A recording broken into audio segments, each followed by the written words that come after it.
তারেক রহমান সাহেবের কাছে পাঠিয়েছি, মির্জা ফখরুলের কাছে পাঠিয়েছি এবং সালাউদ্দিন আহমদের কাছে পাঠিয়েছি। শর্ট লিস্ট যে 14 জনের নাম দিয়েছি সেটা সম্বন্ধে আমি বলেছি যে 14 জনকে দিতে হবে, এটা আমরা এটা নিয়ে ঝগড়া করব না। এই 14 জনের মধ্যে যারা বিবেচনায় আসবে তাদেরকে অন্তত দেন, অন্তত 10 জন 9 জন 8 জন নমিনেশন দিয়ে আমাদের দলটাকে বাঁচান। কারণ যারাই এত বছর কষ্ট করেছে, বিগত দিনগুলিতে নিজের পকেটের পয়সা খরচ করেছে, আমাদের দল তো চাঁদাবাজি করে না। আমাদের দলের সব টাকা আমাদের দলের নেতারাই যোগান দেয় এবং আমাদের এরকম কোনো ফান্ড নাই যেখান থেকে আমরা টাকা খরচ করতে পারি। অনেক কষ্ট করে আমরা আমাদের দলকে টিকিয়ে রেখেছি, অনেক বিপদের মধ্যে দিয়ে আমাদেরকে অতিবাহিত হতে হয়েছে। এখন শেষ পর্যন্ত দেখা গেল ছাগল আর গরুর দাম একই,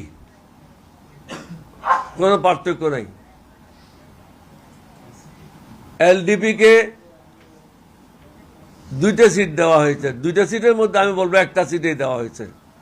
একটা সিট এই জন্য বলছি, আমার সিট যেটা আছে চট্টগ্রাম 14, এটাতে ইনশাল্লাহ আল্লাহর মেহরবানিতে 2008-9-তে যে নির্বাচন হয়েছিল সেই নির্বাচনে আমি সকলের সাথে প্রতিদ্বন্দ্বিতা করি। এই নির্বাচনে বিএনপি প্রতিদ্বন্দ্বিতা করেছে আমার বিরুদ্ধে, আওয়ামী লীগ প্রতিদ্বন্দ্বিতা করেছে, জামাত প্রতিদ্বন্দ্বিতা করেছে, অনেক স্বতন্ত্র প্রতিদ্বন্দ্বিতা করেছে। আল্লাহর মেহরবানি, আমার নবীজির দয়ায় আমি সেখানে বিজয় লাভ করেছি। সংসদে গিয়েছিলাম। সংসদে যাওয়ার পরও বেগম জি আমাকে অনুরোধ করলেন, আপনি আমাদের সংসদীয় কমিটিতে বসবেন এবং বক্তব্য রাখবেন।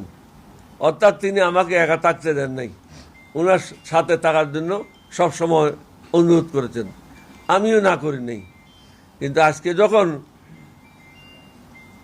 নমিনেশনের কথা আসলো, বিএনপি তো 272 জন বা 73 জনকে নমিনেশন দিয়েছে, এখানে কি সবাই পাশ করবে?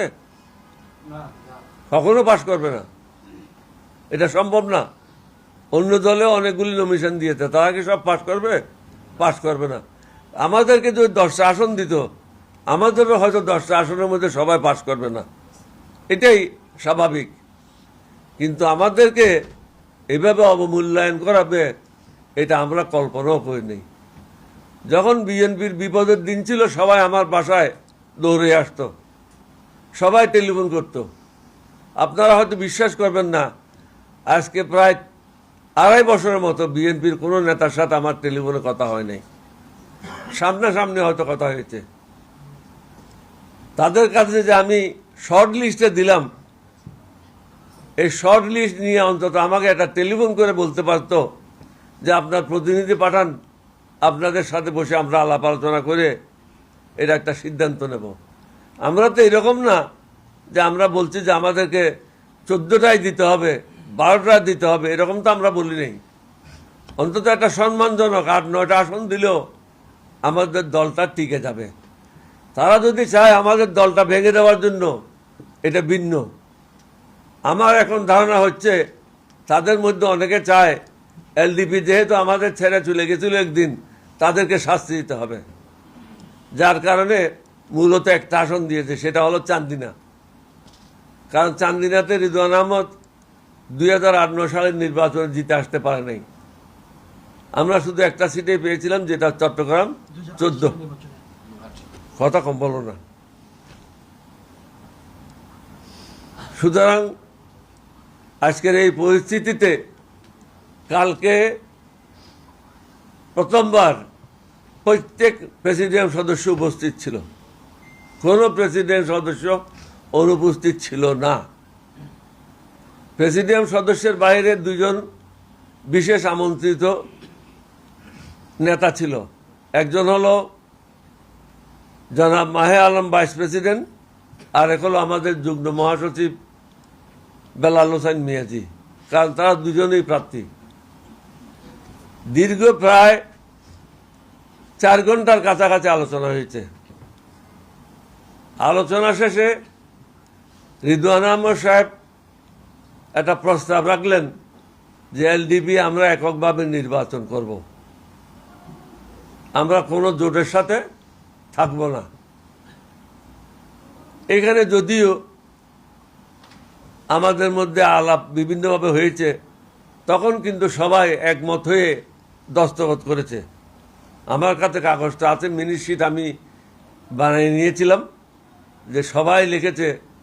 আমি ওখানে লিখেছি আগামী জাতীয় সংসদ নির্বাচনে এলডিপি এককভাবে নির্বাচন করার সিদ্ধান্ত নিয়েছে সর্বসম্মতিক্রমে। এটা প্রস্তাব ছিল কার? রিদওয়ান আহমদের, আমাদের মহাসচিবের।